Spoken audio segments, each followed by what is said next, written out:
have to say, having the opportunity to get to know Posse and Suzanne Chalene, they are really terrific people, and I, for one, am very glad that they are back in this country. Lee? Well, absolutely. We've talked all season, or actually since Mark D'Amato started this nightmare for the Florida Sundogs, for Suzanne and Posse Chalene, and of course for the World Skating League, for crying out loud. They're great people. They're family people. It's a tribute and an honor to have them not only back with the Sundogs, back in the World Skating League, but back in this country permanently. And we can't forget, we're at halftime of a very key game here in the World Skating League. The Florida Sundogs leading the Enforcers 21-14. Buddy Atkinson, I was a little surprised the way the Sundogs have come on, but I think it all started back in that women's first period. A couple of unlikely jammers put some big points on the board. Take us through it. Really did, too. And it's a broken play. Gunn should have been moving in here a little bit closer and inside. She didn't. What happened, she has to take this route out here, which sets her way in. The two ladies moved through the inside. Kathy and Lindsay are going to score big, and I mean big. And now we've got Gunn having to scoot back down in behind them, and you can see right away she scored, but Lindsay and Kathy scored big.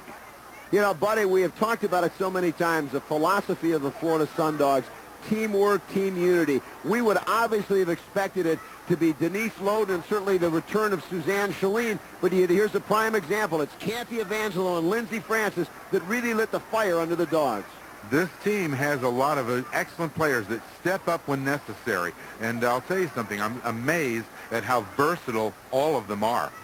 One thing we have learned, though, the Sundogs might be up by 7 points, but you can never, ever count out the New York Enforcers. We'll be back with the second half right after this.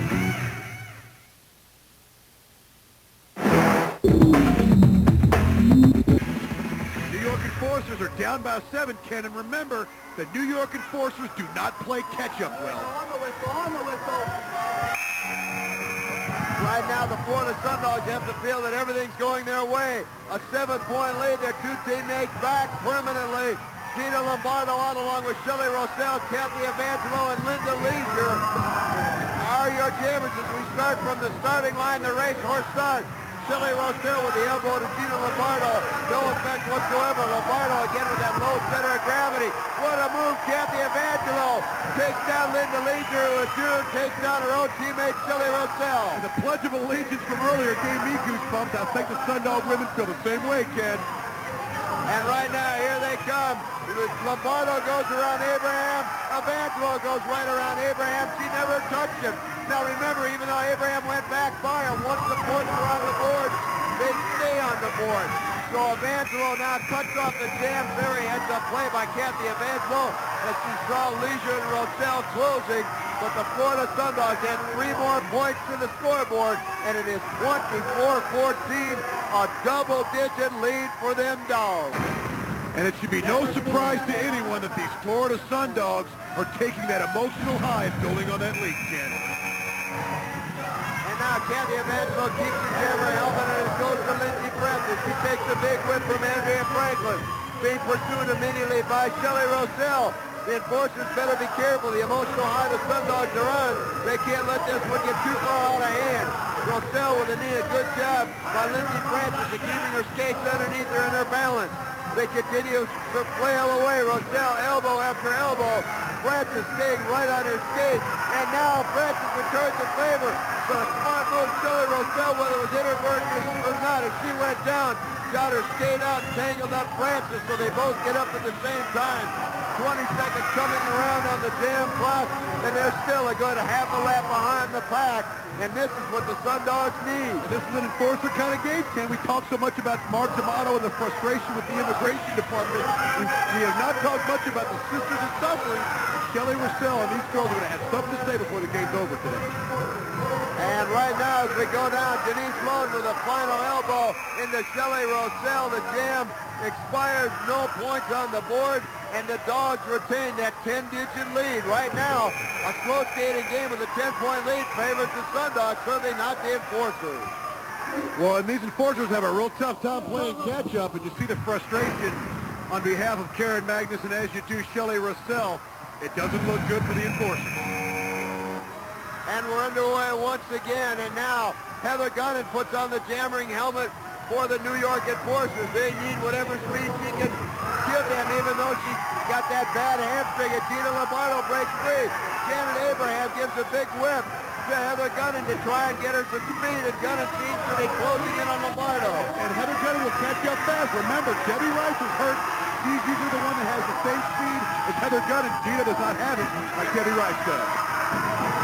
And Gunning with the elbow slows Gina Lombardo, but here comes Denise Loden at the back of the pack.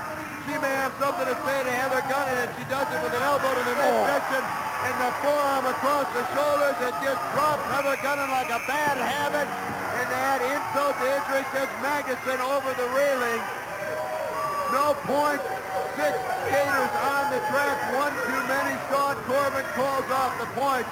Tough break right there for the Sundogs. Well, it's a tough break because the Sundogs had a golden opportunity to blow this wide open, but you saw 6 players, 6 too many. Denise Loden serving a 1-jam penalty. Too many skaters on the track for the Florida Sundogs.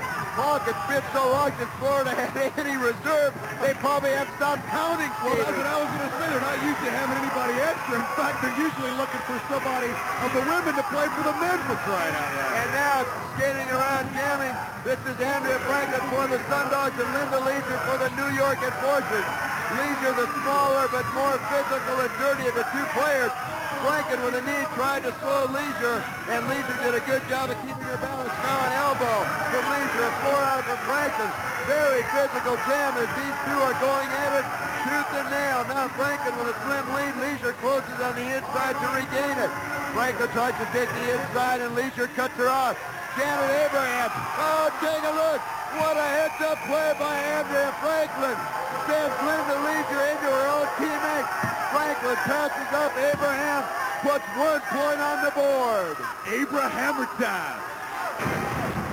And these New York Enforcers and Janet Abraham, we know Janet Abraham can dole out the punishment.